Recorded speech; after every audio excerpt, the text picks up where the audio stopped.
Hello good morning students, मैं हूं दीक्षा। आज मैं आपको चैप्टर 3 के अंतर्गत अंडाणु की संरचना के बारे में बताना चाहूँगी। तो अंडाणु जिसे इंग्लिश में ओवम भी कहते हैं, जैसे अन्य जीव होते हैं उनका अंडाणु गोलाकार होता है, वैसे ही जो स्तनी होते स्तनी वर्ग के प्राणी होते हैं उनका ओवम यानी कि अंडाणु भी कैसा होता है, गोल आकार का होता है। और इसके अलावा ये अचल होते हैं अर्थात नॉन मोटाइल होते हैं, ये अपने स्थान पर स्थिर होते हैं, इनमें चलने की क्षमता नहीं पाई जाती है। एक स्थिति एक पोजीशन ऐसी आती है तब इनको मोटाइल होना पड़ता है, लेकिन ये अपनी जगह पर स्थित होते हैं, इसलिए कैसे कहलाते हैं, नॉन मोटाइल कहलाते हैं। और यदि हम इसकी शेप देखेंगे अंडाणु का तो ये कैसा होता है, गोल आकार का, यानी कि गोल। और किसी स्तनी कुछ जीव ऐसे होते हैं जिनमें गोल आकार का नहीं होता, कई अन्य आकार का होता है। यदि हम मनुष्य का अंडाणु देखते हैं तो इसका शेप कैसा दिखाई देता है, लगभग गोलाकार का। तो ये किसका अंडाणु है, मनुष्य का अंडाणु है।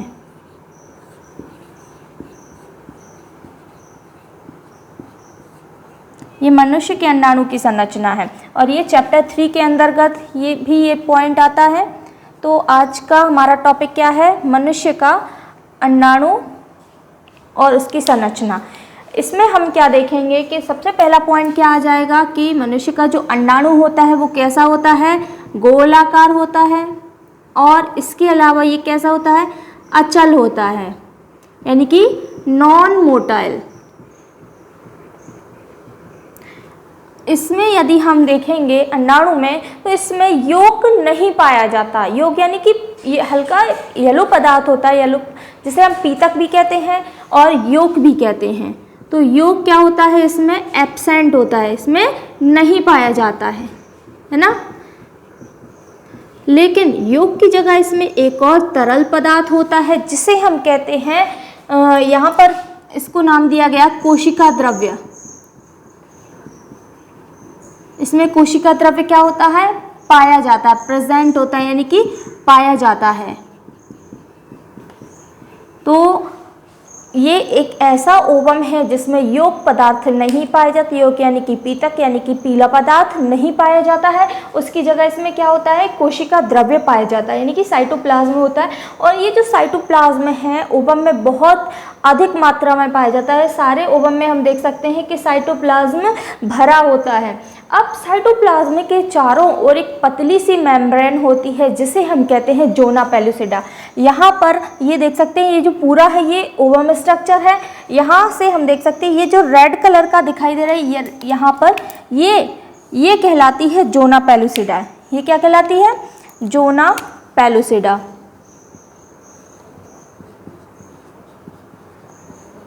तो ये जोना पेलुसिडा लेयर है जो कि कहाँ होती है, कोशिका द्रव्य के चारों ओर होती है। अब हम देख सकते हैं जोना पेलुसिडा के अंदर भी एक और परत होती है जो कि ग्रीन कलर की होती है। यहाँ पे मैंने ग्रीन कलर की बनाई हुई है। ये जो पतली झिल्ली दिखाई दे रही है इसे नाम दिया गया है विटुलाइन मेम्ब्रेन। क्या नाम दिया गया है, विटुलाइन मेम्ब्रेन। ध्यान से नाम देखते जाइएगा, ज़्यादा नाम नहीं है, बहुत इजी है।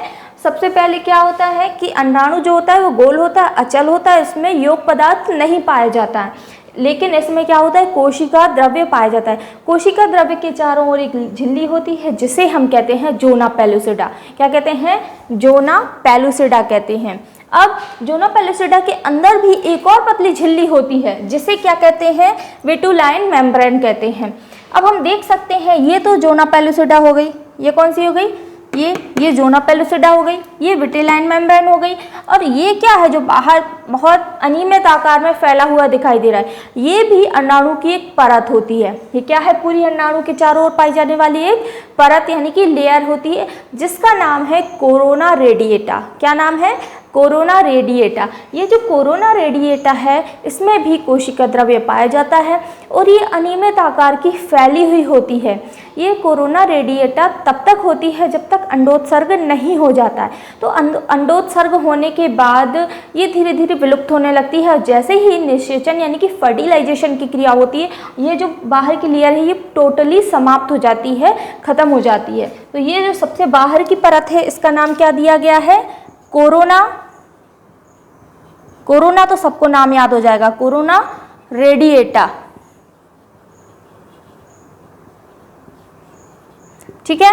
तो पहली लेयर क्या हो गई, ज़ोना पेलुसिडा। दूसरा नाम आप याद रखना विटिलाइन मेम्ब्रेन, विटुलाइन मेम्ब्रेन। और तीसरी लेयर जो है वो है कोरोना रेडिएटा। क्लियर, आ रही बात समझ में। तो इन 3 लेयर्स के बीचों बीच में क्या होता है, सभी लेयर के बीच में क्या होता है, कोशिका द्रव्य यानी कि साइटोप्लाज्म। साइटोप्लाज्म में क्या है, एक गाढ़ा पारदर्शी पदार्थ होता है जो कि क्या करता है, ओवम की रक्षा करता है। इसमें हम बीचों बीच देख सकते हैं एक छोटी गोलाकार संरचना होती है जिसे कहते हैं केंद्रक। क्या कहते हैं, केंद्रक यानी कि न्यूक्लियस। यहाँ पर हम देख सकते हैं न्यूक्लियस स्पष्ट रूप से दिखाई दे रहा है, न्यूक्लियस जिसे हिंदी में क्या कहते हैं, केंद्रक। तो न्यूक्लियस के अंदर बहुत सारे आनुवंशिक पदार्थ भी होते हैं। 3 लेयर कौन कौन सी हो गई, ज़ोना पेलुसिडा, विटुलाइन मेम्ब्रेन और कोरोना रेडिएटा। तो कोरोना रेडिएटा और ज़ोना पेलुसिडा है, ये मेन परत होती है, मुख्य परतें होती हैं। इनका नाम आपको पुस्तक में मिलेगा। और जो विटुलाइन मेम्ब्रेन है इसको डिटेल में नहीं बताया गया है क्योंकि ये बहुत ही पतली झिल्ली होती है। ओके, अब हम देख सकते हैं ये जो कोरोना रेडिएटा है ये कब तक चलती है, मैंने क्या बताया था, ये अंडोत्सर्ग तक चलती है। और अंडोत्सर्ग की क्रिया क्या कहलाती है, अंडाणु जो अंडाशय होता है उसमें अंडाणु का निर्माण हो जाना वो कहलाता है अंडोत्सर्ग।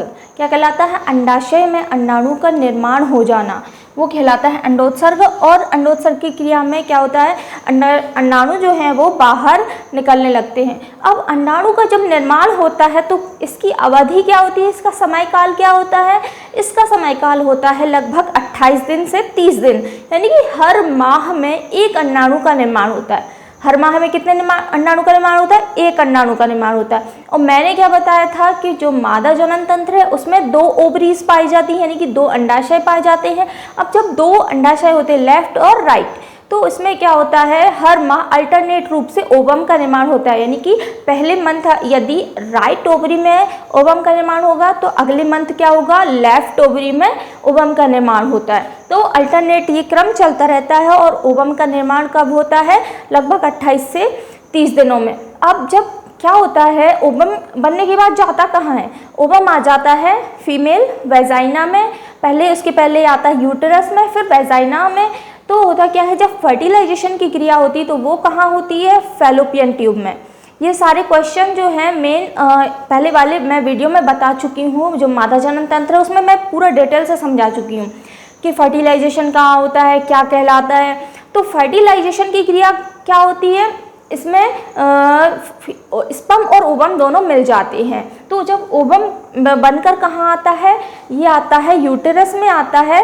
और यूटेरस में कब आ जाता है, जब ये फर्टिलाइज हो जाता है। लेकिन यूटेरस के पहले ये आता है फैलोपियन ट्यूब में, यानी कि अंडवाहिनी में। और वहाँ पर ये स्पर्म से क्रिया करके क्या बना लेता है, एक फीटस बना लेता है।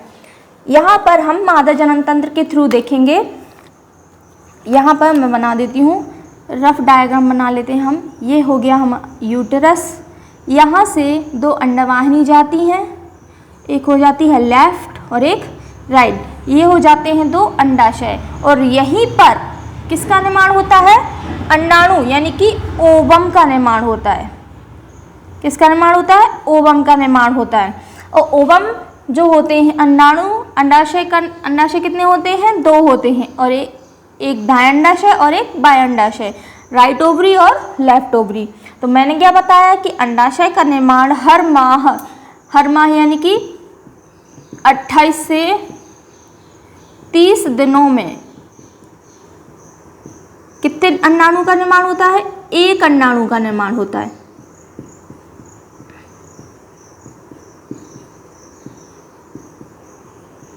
और ये होता कैसे है, पहली बार होगा ये एक दाएं अंडाशय से, या फिर ऐसा नहीं है कि ज़रूरी नहीं है कि पहले दाएं अंडाशय से हो, पहले बाएं अंडाशय से भी हो सकता है ना। तो पहले दाएं अंडाशय से, फिर अगले मंथ हम देखेंगे कि इसका निर्माण कैसे होता है, बाएं अंडाशय से होता है। और हर माह केवल एक अंडाणु का निर्माण होता है। और जिन स्त्रियों में हर माह अंडाणु का निर्माण नहीं होता है उनको क्या होती है, अंडोत्सर्ग की क्रिया में रुकावट आती है। और ऐसी स्त्रियां गर्भ धारण करने की क्षमता में भी बाधा उत्पन्न करती हैं। और इनमें क्या होता है, हर माह अंडाणुओं के निर्माण में असुविधा होती है। तो हर माह क्या होता है, एक अंडाणु का निर्माण होता है और ये निर्माण होने के बाद अंडाणु जाता कहाँ है, ये दिखाई दे रहा है, ये है फैलोपियन ट्यूब। ये क्या है, फैलोपियन ट्यूब यानी कि अंडवाहिनी जिसे हम कहते हैं।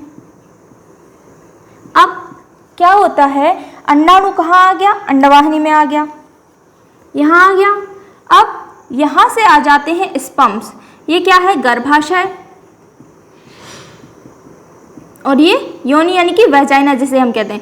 तो जब स्पर्म्स यहाँ आ जाते हैं तो होता क्या है, जब स्पर्म्स और ओवम आकर के मिल जाते हैं तो बन जाता है फीटस, और यही फीटस आ जाता है गर्भाशय में, और ये धीरे धीरे विकसित होकर के एम्ब्रियो, और एम्ब्रियो से शिशु का निर्माण करता है। तो ये हो जाती है निषेचन की क्रिया। निषेचन की क्रिया संपन्न कहाँ होती है, ये क्वेश्चन अगर आता है तो ये बताएंगे आप अंडवाहिनी में।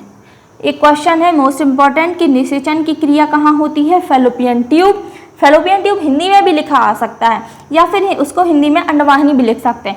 फैलोपियन ट्यूब में या फिर अंडवाहिनी में निषेचन की क्रिया होती है। अंडाणु का निर्माण कहाँ होता है, ये होता है अंडाशय में। कहाँ होता है, अंडाशय में। अंडाणु जिसकी हम संरचना पढ़ रहे हैं, जिसके चारों ओर कितनी लेयर होती हैं, मुख्य रूप से 2 लेयर होती, जोना पेलुसिडा और कोरोना रेडिएटा, और अंदर एक बहुत पतली सी लेयर होती है जिसे हम कहते हैं विटुलाइन मेम्ब्रेन। और मैंने क्या बताया, जितने भी अंडाणु हैं वो गोल होते हैं, अचल होते हैं, नॉन मोटाइल होते हैं। इसमें कोशिका द्रव्य जो है वो पाया जाता है। यहाँ पर हम देख सकते हैं इसमें क्या भरा होता है, सबसे अंदर साइटोप्लाज्म यानी कि कोशिका द्रव्य, इसे ooप्लाज्म भी कहते हैं। जो अंडाणु के अंदर भरा होता है उसे हम क्या नाम दे देते हैं, ooप्लाज्म। यहाँ पर ये जो मुड़ी हुई संरचना दिखाई दे रही है, इन्हें हम क्या नाम दे देते हैं, यहाँ पर ये जो दिखाई दे रही हैं ये विलाई के समान संरचना बना लेती है, यानी कि फोल्डिंग्स बना लेती हैं, इन्हें विलाई भी कहते हैं। और ये जो क्या कहते हैं, ये कोरोना रेडिएटा है, यहाँ पर ये विस्तृत रूप से पाया जाता है, अनियमित रूप से पाया जाता है, फैली संरचना होती है, इसकी कोई निश्चित वो नहीं होता स्थान, ये बहुत अधिक मात्रा में पाया जाता है। यहाँ पर हम देख सकते हैं बीचों बीच क्या दिखाई दे रहा है, केंद्रक दिखाई दे रहा है। केंद्रक के अंदर भी एक द्रव होता है जिसे हम कहते हैं केंद्रक द्रव। केंद्रक के अंदर एक और छोटी संरचना दिखाई दे रही है जिसे हम कहते हैं केंद्रिका यानी कि न्यूक्लियोलस। यहाँ पर ये क्या है, केंद्रक द्रव्य जिसे हम क्या कहते हैं, न्यूक्लियोप्लाज्म। क्या नाम दे देते हैं, यहाँ पर लिख लेते हैं न्यूक्लियोप्लाज्म। और सबसे अंदर हम क्या देखते हैं, एक और छोटी संरचना, इसे हम नाम देते हैं न्यूक्लियोलस यानी कि केंद्रिका, और न्यूक्लियस मतलब कि केंद्रक। तो इतने नाम आपको याद रखने हैं। कौन कौन से, सबसे पहले मैंने क्या बताया कि जो अंडाशय होता है वो गोलाकार का होता है, इसमें सबसे बाहर की ओर क्या होती है, ज़ोना पेलुसिडा, फिर इसमें कोरोना रेडिएटा, इसमें भरा होता कोशिका द्रव्य, और बीचों बीच होता है केंद्रक। केंद्रक में भरा होता केंद्रक द्रव्य और केंद्रिका, और इसमें जो तरल पदार्थ भरा होता है उसे साइटोप्लाज्म कहते हैं, और यहाँ पर ooप्लाज्म कहलाता है। ओके, ये अंडाणु की संरचना हो गई। और यहाँ पर मैंने आपको बताया फर्टिलाइजेशन कैसे होता है और अंडाणु का निर्माण कैसे होता है, और अंडोत्सर्ग की क्रिया कहाँ होती है, अंडाशय में होती है। अंडाशय में ही अंडाणुओं का जो निर्माण होता है उसे हम क्या कहते हैं, अंडोत्सर्ग कहते हैं। और हर माह जो अंडाशय होता है, हर माह एक एक अंडाशय में अंडोत्सर्ग की क्रिया होती है, यानी कि एक अंडाणु का निर्माण होता है। तो स्टूडेंट्स, आज का लेक्चर यही समाप्त करते हैं। उम्मीद है आपको पसंद आया होगा। आपके जो भी 11th-12th में फ्रेंड्स हों, आसपास के स्टूडेंट्स हों, तो उनको ये वीडियो ज़रूर शेयर कीजिएगा। Thank you.